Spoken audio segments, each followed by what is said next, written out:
Hey guys, this is your last video for the Unit 4 Rational Functions Error Analysis. This one is specifically on graphing rational functions. So if you would, please follow along with me on the back of your blue formal with the graphing questions and your error analysis as well. Question 1, match the correct equation to the given graph, and here are some notes for you to take. So 1 and 2, what this means is if your function, the black lines, are typically in quadrants 1 and 2, remember it goes counterclockwise, your A would be considered positive, so we can start constructing our answer just on this piece alone. Typically, always it's going to be a value of 1 in your numerator. It's not always the case. That would be considered like your vertical stretch, but typically for our purposes, A is going to be 1 or negative 1. Now we can see our black lines in quadrants 2 and 4. Even though it's shifted over, that's okay. They're still across from one another. So our beginning function is going to have a negative in the numerator. Now your h value, remember that's in your denominator, is the part that moves left or right and color coded for your convenience, is where our vertical shifts happen, vertical asymptotes happen. So here we have a line at x equals negative 3. And this is a reminder here, you always want the opposite sign. So the opposite of negative 3 is going to be our positive 3, and that's going to go in our denominator. Your k value is always going to be on the outside of your function. It's going to move your function up or down. So in this case, we have moved up from the origin at y equals 1, and this sign doesn't change. So it is a positive 1. And actually, that guy should be green.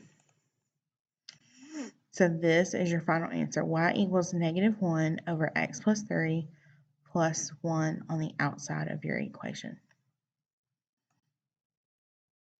Number 2, circle any statements about the function below that is or are true, increase and decrease. So this one was positive, so I just indicated that for us. So in your notes, if A is positive, you're only going to have a decrease. If we were to consider looking at a positive function and following it like a roller coaster, you would start on the far left of the graph and kind of roll down. So we would be going downhill or decreasing. And even if we start up at the top on the other side of an asymptote, we would be going downhill that way as well. So if A is positive, we would be decreasing only. If it's negative, like this function right here, ride it like a roller coaster, we're always going to be increasing or going uphill, or uphill in this case as well. That's what this means. Now, if we are increasing or decreasing, we're going to use the h value for our vertical asymptotes. So x minus 5 as our guiding purpose. And remember, we want to use the opposite value. So in this case, our answer, because A was positive, we have no increase, but our decrease is from negative infinity up to 5, and then from 5 to positive infinity. This is kind of just like your domain. Number 3, which of the following functions has no horizontal asymptote? No horizontal asymptote, none whatsoever. If you remember, I taught my students specifically top heavy or bottom heavy. So what that would mean, if it's top heavy, the highest power in your numerator is bigger than the highest power in your denominator. So if it's top heavy, like it would topple over, you have no horizontal asymptote. If it's bottom heavy, so your largest power is in your denominator, it would always be y equals 0. Now, if your highest powers are equal in both the numerator and denominator, they're the same, then it's going to be the ratio of the leading coefficients. And you'll see this a little bit in just a second. So in this case, we want no horizontal asymptote. We want it top heavy. So the 4 is bigger than the 3. So the higher power is in the numerator. It's top heavy, so it's considered no horizontal asymptote.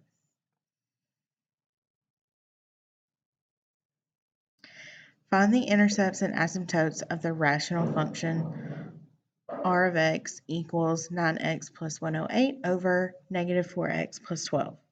So your answer is going to be D, but let's walk through all the pieces of it. X-intercept. So to find your x-intercept, you set y is equal to 0. So 0 equals your function. You can set it over 1. You can also, so once you do that, you can butterfly method, although yours should be a little bit better. Once you do that, your entire denominator cancels out because 0 times anything is 0. So now we have 0 equals 9x plus 108.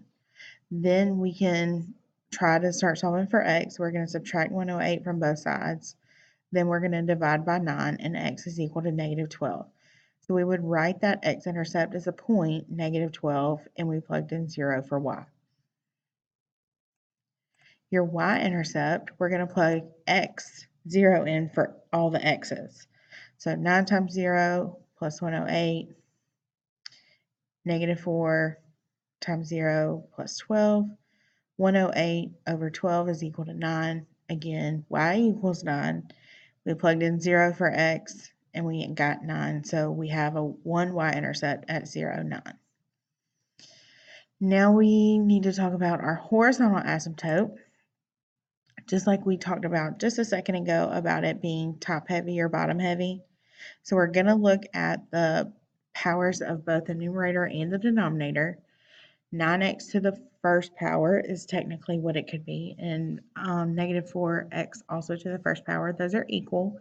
So we're going to have the ratio of those leading coefficients, y equals 9 over negative 4. And if you simply divide, y equals negative 2.25. That's where that guy comes from. And then our last piece, the vertical asymptote, we need to factor as much as possible. Remember, your vertical asymptotes are the pieces that do not cancel. So this x minus 3 did not have a factor it could cancel with in the numerator. So we would set that equal to 0 and solve. X equals 3 is going to be your vertical asymptote. Now, as we have worked through all these different problems, hopefully you have gotten a better idea of how to solve these. Your solutions on the first page for 1 through 6 as you work through and check your solutions. Guys, if you have any questions about these, please do not hesitate to ask for some help. I'll also plug in, if you either remember or didn't know, I have a good long video on graphing rational functions in all different forms. Please find it in the video section on my YouTube page. That can also be a resource for you if you really just need a little bit more guided walkthrough. I walk through several problems with all different forms, either on the graph and the equations, different kinds of equations. So that can be really helpful for you, and I cover all of those different things. 7 through 12, these are your solutions. Now, just because you're looking at the solutions doesn't mean that you're done or that you know what you're doing. So please ask for help if you need to know where these numbers come from. All right. So I hope this has been very helpful for you guys, more than just taking the notes.